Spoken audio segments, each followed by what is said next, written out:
Friends, this is Pallavi. Today will discuss about the adult health nursing.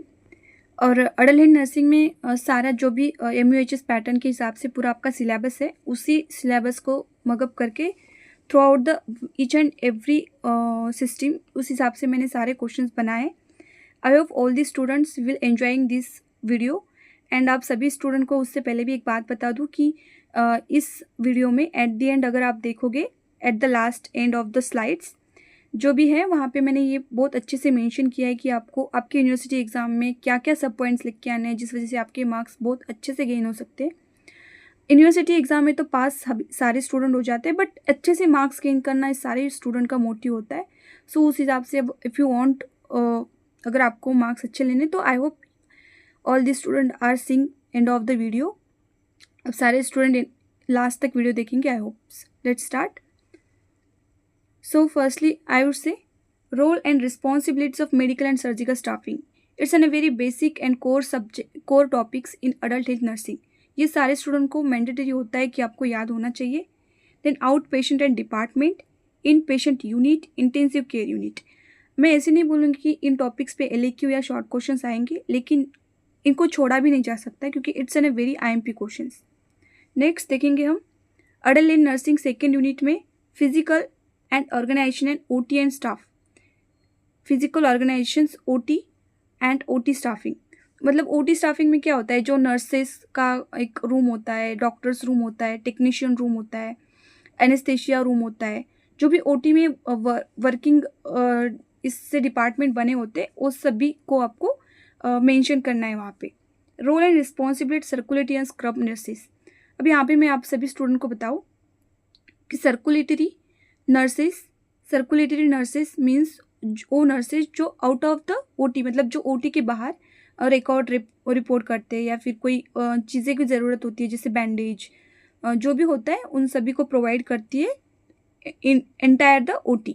And जो scrub, इसका meaning होता है, scrub nursing का meaning यही होता है कि जो डॉक्टर्स को मतलब हेल्प करते हैं अंदर OT के अंदर, जो ऑपरेशन थिएटर में डॉक्टर्स को हेल्प करना, उन्हें असेस करना, इस तरह के काम स्क्रब नर्सेस का होता है। सो नेक्स्ट हम मूव ऑन करेंगे थर्ड स्लाइड पे। Adult health nursing fourth unit जो है आपका, मैंने सेकेंड यूनिट को स्किप इसीलिए किया है क्योंकि सेकेंड यूनिट से आपको मुझे नहीं लगता कि किसी भी टाइप के क्वेश्चंस बन सकते हैं।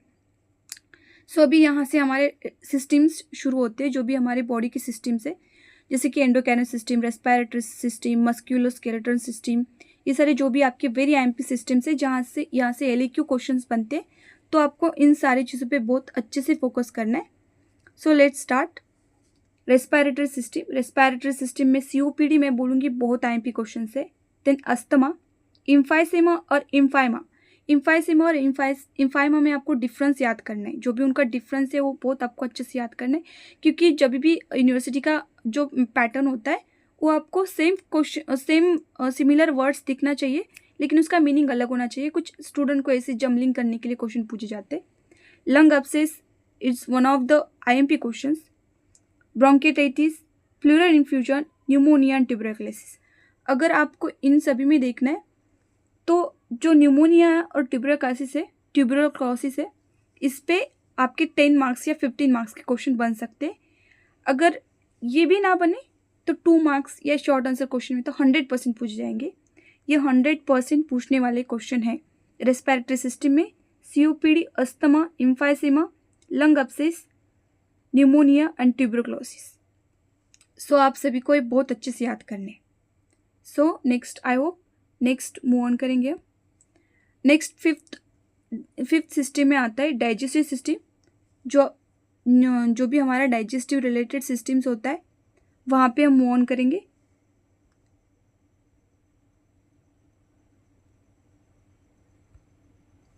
है ना, तो पेप्टिक अल्सर डिसीज, मैंने ये दो अलग इसीलिए लिखे हैं क्योंकि ये LAQ क्वेश्चन बन जाते हैं, peptic ulcer disease and pancreatitis.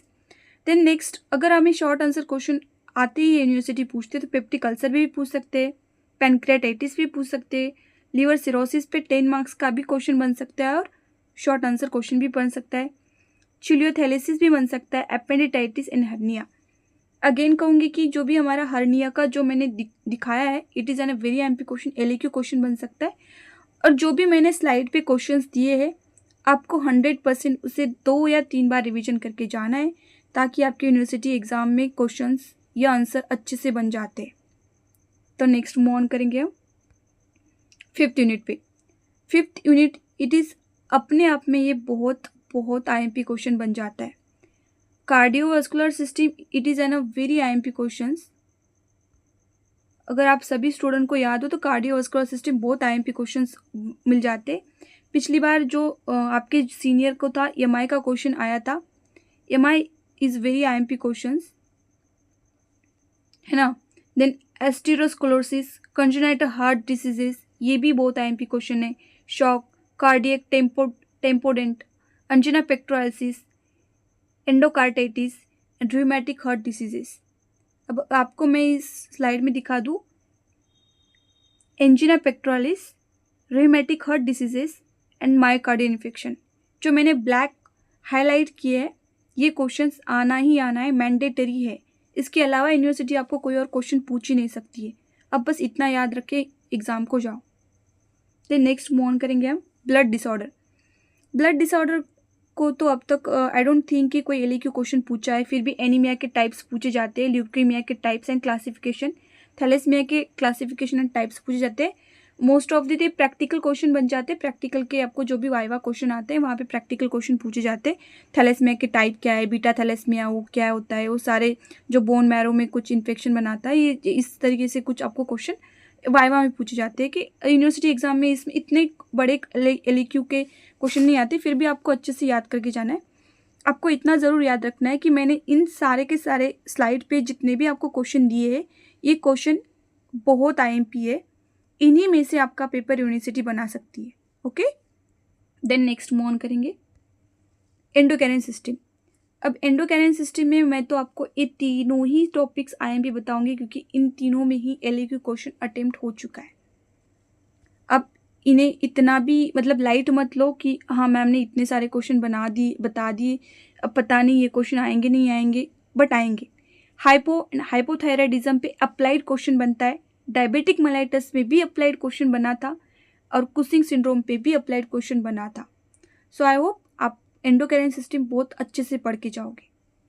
Next move on करेंगे इंटेग्यूमेटरी सिस्टम, जो भी हमारे स्किन रिलेटेड है। आई होप डर्माटाइटिस, जो भी हमारा डर्माटाइटिस का क्वेश्चन है वो एक आएगा। और अब बस याद करके जाओ, पढ़ के जाओ, डिफरेंस देखो, डेफिनेशन देखो। अगर आप डिफरेंस, डेफिनेशन या भी कोई हिंट या कोई डायग्राम भी अगर आप याद रखते हो तो भी आपके क्वेश्चन इजीली सॉल्व हो जाते हैं। सो नेक्स्ट मूव ऑन करेंगे muscular skeletal system. Muscular skeletal system भी बहुत IMP क्वेश्चन है, बिकॉज यहाँ से शॉर्ट आंसर क्वेश्चन बनते हैं। LAQ तो नहीं बोलूँगी, लेकिन शॉर्ट आंसर क्वेश्चन ज़रूर बन जाते, जैसे कि head injury, spinal cord injury, osteoporosis and osteomyelitis, fractures and its type and bone healing.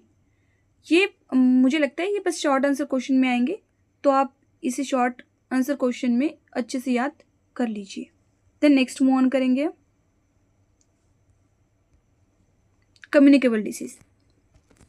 अब ऐसा क्या होता है ना, हर सिलेबस में कोई तो ऐसे एक टॉपिक होता ही है जहाँ से यूनिवर्सिटी क्वेश्चन पूछती है। तो मैं अब जो भी हमारा सिलेबस था वहाँ पे measles, meningitis, hepatitis, typhoid, COVID-19, malaria life cycle, ये सारे क्वेश्चन 2 मार्क्स के लिए शॉर्ट आंसर क्वेश्चन के लिए पूछे ही गए थे। मतलब ये सारे नहीं पूछे गए थे, लेकिन अटेम्प्ट तो होते हैं। कम्युनिकेबल डिसीज में से 1, 2, 3 क्वेश्चन तो अटेम्प्ट होते हैं शॉर्ट आंसर क्वेश्चन और LAQ में। और उसके भी आगे अगर यूनिवर्सिटी को पूछना है आगे, तो यूनिवर्सिटी ये पूछेंगी role and nurses in preventive of communicable disease. आप कम्युनिकेबल डिसीज को प्रिवेंटिव कैसे कर रहे हो, जो भी सेकेंडरी है, टर्शियरी है, प्राइमरी जो भी स्टेजेस है उनको आप कैसे ये करोगे, उन्हें ग्रीन, रेड या फिर येलो आप कलर में कैसे कोडेड कर रहे हो, ये सारे वहाँ पे आंसर में आपको लिखना है, तब जाके आपका पेपर बहुत इफेक्टिव लगेगा। आप चाहे तो कलर पेन का भी यूज़ कर सकते हो as per your university authorities. तो इस तरीके से आपको अच्छे से याद करना है। मैं यही बोलूँगी आप सारे स्टूडेंट्स को कि जो भी हमारा मेनिंजाइटिस, मिजल्स, हेपेटाइटिस, थायराइड्स, कोविड-19, malaria cycle, life cycle and role of nursing, ये आप 1-2 बार तो ज़रूर पढ़ के जाइएगा, इससे अच्छे से नोट्स बनाइएगा। देन आपका सारा मतलब कम्युनिकेबल डिसीज़ पर सिलेबस कंप्लीट हो जाएगा। अब हम आते हैं उस टॉपिक पे, मतलब हमारे अब तक के सारे जो भी हमारे क्या बोलते हैं सिस्टम वाइज, जो भी थर्ड सेमेस्टर के अडल्ट हेल्थ नर्सिंग में जो भी सिस्टम वाइज क्वेश्चंस थे हमने अभी पूरे कर दिए। अगर आपको इनमें से भी लगता है कि सिलेबस में ये क्वेश्चन आ सकता है, वो क्वेश्चन आ सकता है, तो मुझे लगता है आप बस उसे पढ़ के जाइएगा, उसकी डेफिनेशन याद रखिएगा।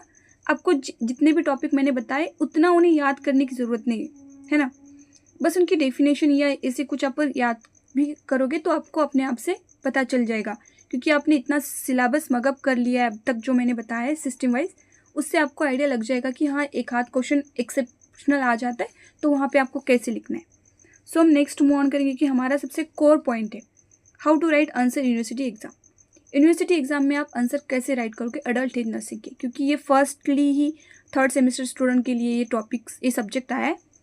तो मैं आप सभी स्टूडेंट को ये सजेस्ट करूँगी, जो मैंने आपको एल्गोरिथम दिया है जैसे कि first, second, third, fourth, fifth, six, seventh, eight, nine, जो भी आपको नंबरिंग के तहत दिए है उसी नंबरिंग को आपको फॉलो करना है। आप ऊपर नीचे नहीं करोगे, आप उल्टा पुल्टा नहीं करोगे, जो भी मैंने थ्रू आउट दिया है नंबर 1 2 3 4 5 6 उसी तरीके से जाएंगे। लाइक डेफिनेशन, पहले तो आपको डेफिनेशन लिखना है proper, then sign and symptoms लिखने हैं। अगर आपको डेफिनेशन नहीं आता है तो एज पर माई आइडिया जो भी आपने इंट्रोडक्शन में लिखा है वही आप डेफिनेशन में लिखिएगा, ताकि एग्जामिनर को थोड़ा अट्रैक्टिव लगे। देन साइन एंड सिम्टम्स, आपको साइन एंड सिम्टम्स अलग अलग नहीं बनाने, आप जस्ट साइन एंड सिम्टम्स की हेडिंग डालोगे और जो भी आपके साइन एंड सिम्टम्स है आप मिक्सअप करके भी लिख सकते हो। रिस्क फैक्टर एंड इटियोलॉजी लिखना है। इटियोलॉजी का मैं आपको बेसिक बताऊँ तो इटियोलॉजी मतलब क्यों होता है, किस लिए हुआ है, कोई ऑर्गेनिज्म, कोई भी एक इंसेक्ट को भी हो जिसका कॉजेज है, एंड देन फाइनली हुआ क्या है, डिसीज़ क्या हुआ है। बस इन 4 लाइनों में आपका इटियोलॉजी बन जाता है, क्यों हुआ है, किस लिए हुआ है, कॉजेज एंड फाइंड आउट क्या हुआ है, that's the aetiology. Then pathophysiology आपको याद करके जाना है। अगर बहुत 10-15 मार्क्स का क्वेश्चन है, मैंडेटरी पूछा है, पैथोफिजियोलॉजी मेंशन करके पूछा है क्वेश्चन में, तो आप पैथोफिजियोलॉजी अटेम्प्ट कीजिए, अदरवाइज आप स्किप भी कर सकते हो।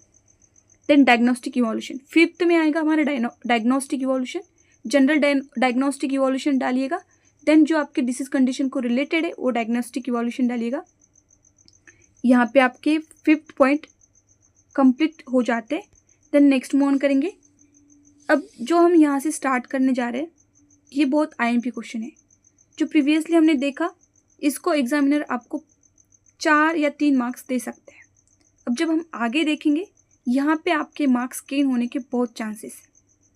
सो how to this, medical management, आपकी कोई भी डिसीज कंडीशन हो वहाँ पे मेडिकल मैनेजमेंट आएगा, मतलब आएगा।